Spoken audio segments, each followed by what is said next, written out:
the story of the parable that Jesus spoke about the wise man and the foolish man. బుద్ధిమంతుడు బుద్ధిహీనుని గురించిన ఉపమానంలో ప్రభువు చెప్పినప్పుడు In Matthew chapter 7, at the end of the Sermon on the Mount, he said these words. And let me apply it to what I just said. మత్తయి సువార్త 7వ అధ్యాయము చివర్లో ఆయన చెప్పారు. ఇప్పుడు నేను చెప్పిన దానికి మనం అన్వయించుకుందాం. Everyone who hears these words of mine, you see, in our personality, our soul consists of our mind, emotions and will. ఈ నా మాటలు విని, ఇక్కడ మనం చూసినట్టయితే ప్రతి వ్యక్తిలో కూడా తన ప్రాణములో 3 భాగాలు ఉంటాయి: మనస్సు, భావోద్వేగములు, చిత్తము. And the will is the door to the spirit, the veil. ఇక్కడ చిత్తం మనం చూసినట్లయితే ఆత్మకి ప్రాణానికి మధ్యలో ఉండే ద్వారం అది, అదే తెర. So mind, emotion and will is my soul. నా ప్రాణములో నేను చూసినట్లయితే మనస్సు, భావోద్వేగములు, చిత్తము ఉంటుంది. In my mind, if I understand God's word, నా మనసుతో, నా బుద్ధితో నేను దేవుని యొక్క వాక్యాన్ని అర్థం చేసుకుంటాను. in my emotions, if I'm stirred by God's word, నా భావోద్వేగముల్లో నేను దేవుని యొక్క వాక్యాన్ని విన్నప్పుడు నేను ఉత్తేజించబడతాను. God's word still does not penetrate my spirit till I yield my will. నేను నా చిత్తాన్ని లోబర్చుకునే వరకు కూడా దేవుని యొక్క వాక్యం అనేది నా ఆత్మలోనికి ప్రవేశించదు. So it says here, one who hears these words and does them. ఇక్కడ ఏం చెప్పబడిందంటే, కాబట్టి ఈ నా మాటలు విని వాటి చొప్పున చేయు ప్రతివాడు. That means he understands it, maybe he's excited about it, but he does more. He does them. ఇక్కడ ఏంటంటే, ఒక వ్యక్తి తన మనసుతో అర్థం చేసుకోవచ్చు, తర్వాత దాన్ని బట్టి ఉత్తేజించబడచ్చు, కానీ వాటి చొప్పున చేయాలి. Then he's built on the rock. అప్పుడు మాత్రమే ఆ వ్యక్తి బండ మీద తన ఇంటిని కట్టుకుంటాడు. But if he only understands it, verse 26, కానీ 26వ వచనంలో చెప్పినట్లుగా కేవలం అర్థం చేసుకుంటే and is excited about it, but does not obey it, he's still on sand. Sand is mind and emotions. దాన్ని బట్టి ఉత్తేజించబడి దాని ప్రకారం చేయనట్లయితే తన చిత్తంలో అతడు తన ఇంటిని ఇసుక మీద కట్టుకున్నాడు. ఇక్కడ ఇసుక అంటే కేవలం తన మనస్సు, తన భావోద్వేగాలు. But the God's word must go through the sand till it hits rock. కానీ దేవుని యొక్క వాక్యం అనేది ఆ ఇసుకలో లోపలికి వెళ్ళి ఆ బండను తాకాలి. Then we are unshakable. అప్పుడు మాత్రమే మనం కదిలించబడము. The same thing Jesus said earlier in Matthew 7 verse 21. Not everyone who says to me, Lord, Lord, will enter the kingdom of heaven, but he who does the will of my Father. What does that mean? ఇంతకుముందు ప్రభు చెప్పినట్లుగా మత్తయి సువార్త 7వ అధ్యాయం 21వ వచనంలో, ప్రభువా ప్రభువా అని నన్ను పిలుచు ప్రతివాడును పరలోక రాజ్యంలో ప్రవేశింపడు గాని పరలోకమందున నా తండ్రి చిత్త ప్రకారము చేయవాడే ప్రవేశించును. ఏంటి దాని అర్థం? When a man says Lord, that means his mind is right. ఒక వ్యక్తి ప్రభువా అని పిలుస్తున్నాడంటే తనకు సరిగా అర్థమైందని, He believes that Jesus Christ is Lord. యేసు క్రీస్తే ప్రభువుగా ఉన్నాడని తనకు అర్థమైంది. When he says Lord, Lord, he's excited, his emotions are right. ప్రభువా ప్రభువా అని పిలుస్తున్నాడంటే తన భావోద్వేగంలో కూడా సరిగానే ఉన్నాడు. But he still doesn't enter the kingdom. It's when he yields his will. అయినా కానీ ఆ వ్యక్తి దేవుని రాజ్యంలోకి ప్రవేశించలేడు, తన చిత్తాన్ని లోబర్చితే తప్ప. Lord is not enough. Lord, Lord is not enough. ప్రభు అంటే సరిపోదు, ప్రభువా ప్రభువా అంటే కూడా సరిపోదు. Obedience. When the will is broken, God can dwell in his spirit. It's the same thing everywhere. విధేయత చూపించినప్పుడే, తన చిత్తం విరగొట్టబడినప్పుడే దేవుని యొక్క రాజ్యంలోనికి ప్రవేశిస్తాడు. దేవుడు అతని ఆత్మలోనికి ప్రవేశిస్తాడు. ఎక్కడ చూసినా ఇదే ఉంటుంది. You find it being taught consistently in scripture that it's the lack of yieldedness of our will that prevents us from being spiritual. లేఖనాల్లో పదే పదే చెప్పబడుతుంది, ఎప్పుడైతే మన చిత్తాన్ని లోబర్చుకోమో అప్పుడే మనం ఆత్మ సంబంధంగా కాము. And that's why you see very often in Christendom 2 groups.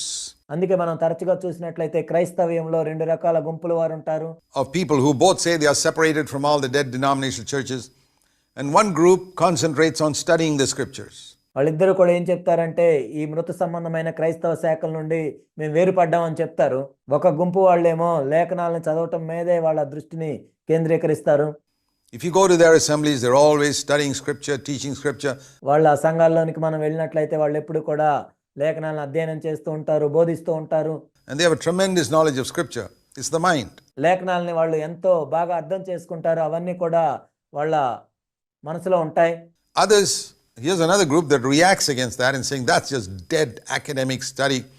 We want some excitement. ఇంకో గుంపు వాళ్ళు దీన్ని చూసి దానికి స్పందించేమన్నారంటే, ఇదేంటి కేవలం అకాడమిక్గా వీళ్ళు చదువుతున్నారు, మనకి కొంచెం ఉత్తేజం కావాలి అని వీళ్ళు అనుకుంటారు. And they have very emotional songs and drums and beats and clapping and yelling and all types of jumping like the prophets of Baal. వాళ్ళేమో చాలా భావోద్వేగంతో కూడిన పాటలు పాడుతూ ఉంటారు, డ్రమ్స్ వాయిస్తూ ఉంటారు, వాళ్ళు చప్పట్లు కొడుతూ ఉంటారు, అరుస్తూ ఉంటారు, బయలు ప్రవక్త వలె వాళ్ళు గంతులేస్తూ ఉంటారు.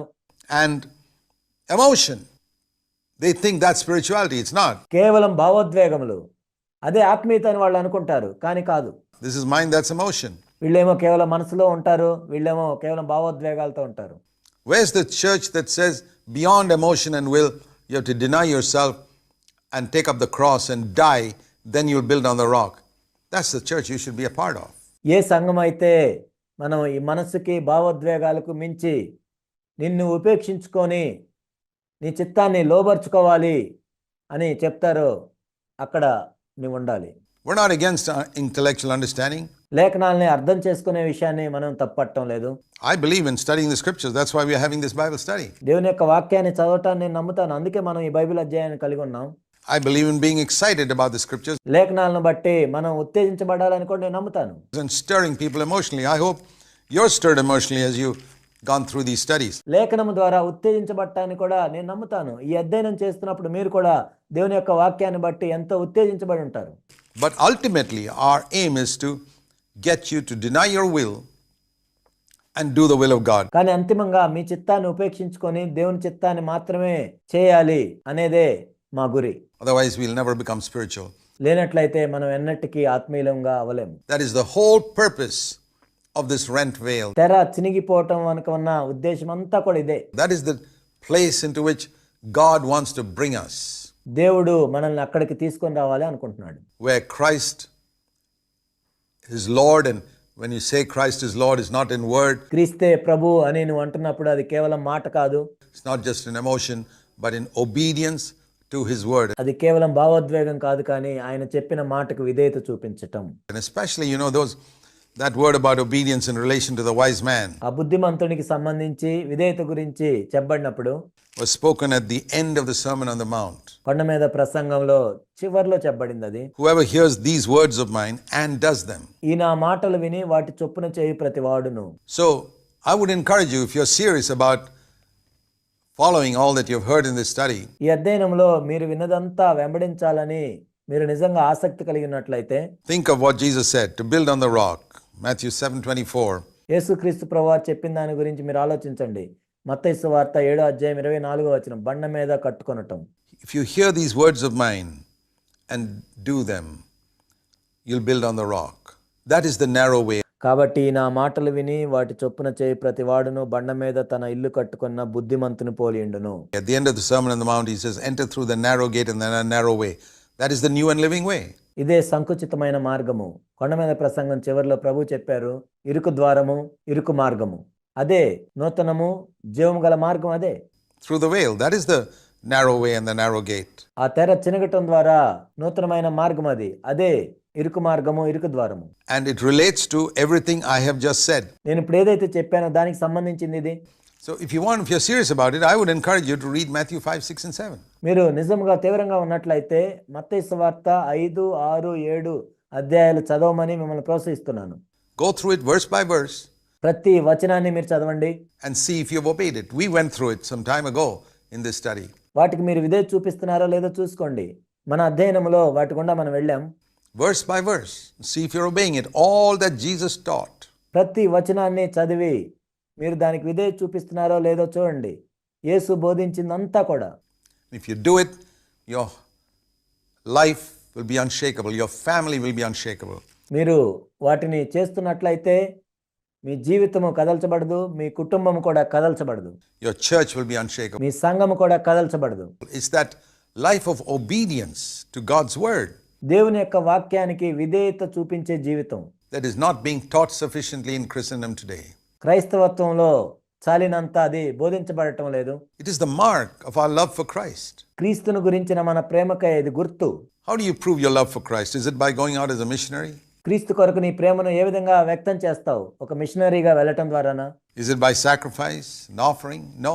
అర్పించడం ద్వారానా? త్యాగం చేయటం ద్వారానా? It says in Hebrews 10:5, Sacrifice and offering he does not desire, but he wants your body. Hebrew 10:5 ఈ విధంగా చెప్పబడింది, బలిని అర్పణ నేను కోరుకోవటం లేదు, కానీ ఆయనకు నీ శరీరం కావాలి. He wants you to obey him with your eyes and tongue and hands. నీవు నీ కళ్ళతో, నీ నాలుకతో, నీ చేతులతో నువ్వు విధేయత చూపించాలని దేవుడు కోరుకుంటున్నాడు. That's how he wants obedience. ఆ విధంగా నీ దగ్గర నుండి విధేయతను కోరుకుంటున్నాడు ప్రభు. And Jesus said, if you love me, keep my commandments. యేసు ప్రభు చెప్పారు, నీవు నన్ను ప్రేమిస్తే నా ఆజ్ఞలు గైకొను. So a lot of people's understanding of love is just emotional excitement, like cinema type of love between a boy and a girl. చాలా మంది ప్రేమ అంటే ఎలా అర్థం చేసుకుంటారంటే, ఏదో సినిమాలో ఒక అబ్బాయి అమ్మాయి ప్రేమించుకున్నట్లు ఏదో భావోద్వేగాలతో ప్రేమ ఉంటుందని అనుకుంటారు. They think love for Jesus is like that. యేసు ప్రభుని ప్రేమించడం అంటే కూడా అదే అనుకుంటారు. That's not love for Jesus. యేసు ప్రభుని ప్రేమించడం అంటే అది కాదు. Jesus said, love for me is proved by your obedience. John 14:15. నీవు నన్ను ప్రేమిస్తున్నావు అంటానికి రుజువు ఏంటంటే నీ విధేయతే. యోహాను సువార్త 14:15లో ప్రభు ఈ విధంగా చెప్పారు, If you love me, keep my commandments. నీవు నన్ను ప్రేమించిన యెడల నా ఆజ్ఞలను గైకొనుము. There's no other way to prove our love for him. మరే విధంగా కూడా యేసు ప్రభు పట్ల మన ప్రేమను మనం రుజువు చేయలేం. And you will love your brother. If you can't love a brother whom you see, you can't love God who's invisible. మరియు నీ సహోదరుని కూడా నువ్వు ప్రేమిస్తావు. కనపడే నీ సహోదరుణ్ణే నువ్వు ప్రేమించలేనట్లయితే కనపడని దేవుణ్ణి కూడా నువ్వు ప్రేమించలేవు. So these are the two ways in which I prove my love for God. One by keeping his commandments. దేవుని కొరకైన నా ప్రేమను ఈ రెండు విధాలుగా వ్యక్తం చేయవచ్చు. ఒకటేమో ఆయన ఆజ్ఞలను గైకొనటం, And the other by loving a brother whom I can see. రెండోది ఏంటంటే నేను చూస్తున్న నా సహోదరుణ్ణి ప్రేమించటం. Now a lot of brothers whom we see may not be very lovable, but if you can't love them, you can't love God. నువ్వు చూస్తున్న అనేక మంది సహోదరులు, వాళ్ళని చూస్తే నీకు ప్రేమించాలని అనిపించకపోవచ్చు, అయినా కానీ నువ్వు వాళ్ళని ప్రేమించట్లేదంటే దేవుణ్ణి కూడా ప్రేమించినట్లే.